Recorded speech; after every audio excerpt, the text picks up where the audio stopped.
So, check these out. Universal controller and headset stand. Can also hold a phone if you don't have two controllers. Just got mine in.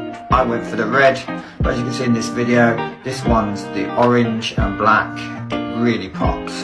Holds all the latest gen controllers, PlayStation 5, Xbox X, S1, you name it, Switch, and it just looks so good.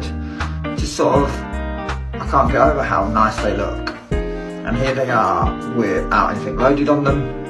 And as you can see, the little man on his controller on the side. It's just such a great design, and they're available now on TikTok Shop. And I believe there's certain discounts if you're quick, but hurry up, stock's going fast.